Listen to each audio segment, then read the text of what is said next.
Next one the decision మేకింగ్లో ifs అన్నీ complete అయినాయి కాబట్టి మనం ఇప్పుడు స్విచ్ చూద్దాం.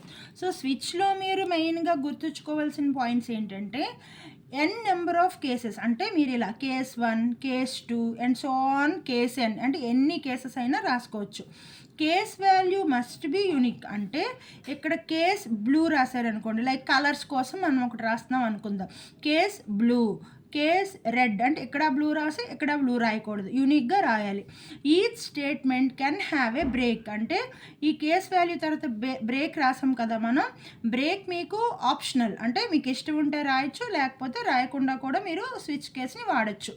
ఓకేనా? ఫ్లో చార్ట్ చూడండి. ఫస్ట్ ఒక ఎక్స్ప్రెషన్, అది కేస్ 1లో వెళ్తుంది, అంటే ఇక్కడ ఈ స్విచ్లో ఒక ఎక్స్ప్రెషన్ ఇస్తాం మనం.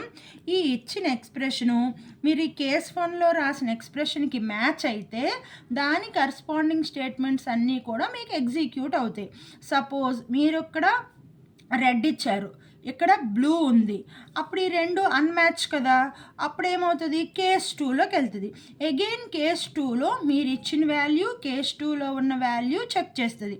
మ్యాచ్ అయితే ఇది ఎగ్జిక్యూట్ అయ్యి బ్రేక్ అయిపోతుంది. ఒకవేళ మ్యాచ్ అవ్వలేదు, అన్మ్యాచ్ అయితే అగైన్ నెక్స్ట్ కేసుకి వెళ్తుంది. అలాగా ఎన్ నెంబర్ ఆఫ్ కేసెస్, మీరు ఎన్ని కేసెస్ రాస్తే అన్ని కేసెస్ చెక్ చేసి ఫైనల్గా ఏదైనా కేస్ మ్యాచ్ అయింది అనుకోండి, అందులో ఉన్న స్టేట్మెంట్స్ ఎగ్జిక్యూట్ అయ్యి బ్రేక్ అయిపోయి బయటకు వచ్చేస్తుంది.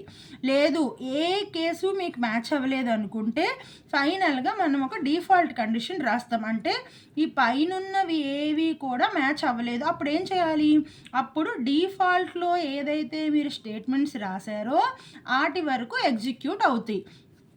ఓకేనా? ఇప్పుడు మనం ఎగ్జాంపుల్ చూద్దాం. ఎగ్జాంపుల్ చూడండి, పబ్లిక్ క్లాస్ స్విచ్ ఎగ్జాంపుల్. నేను ఇలాగ క్లాస్ నేమ్స్ దేనికోసం మనం నేర్చుకుంటున్నామో అది పెట్టాను, ఎందుకంటే ఈజీగా ఉంటుందని.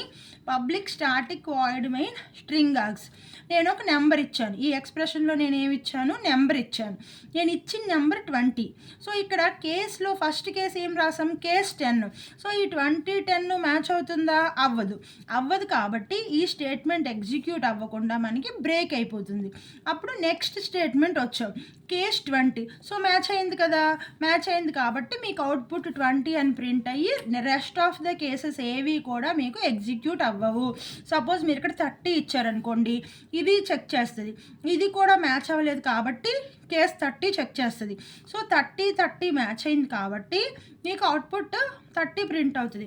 అలా కాకుండా మీరు ఒక 50 ఇచ్చారనుకుందాం, 50 ఇస్తే ఏమవుతుంది, 10 మ్యాచ్ అవ్వలేదు, 20 మ్యాచ్ అవ్వలేదు, 30 మ్యాచ్ అవ్వలేదు. సో ఏది మ్యాచ్ అవ్వలేదు కాబట్టి మీకు డిఫాల్ట్లోకి వెళ్ళి నాట్ మ్యాచ్డ్ అని ప్రింట్ అవుతుంది అన్నమాట.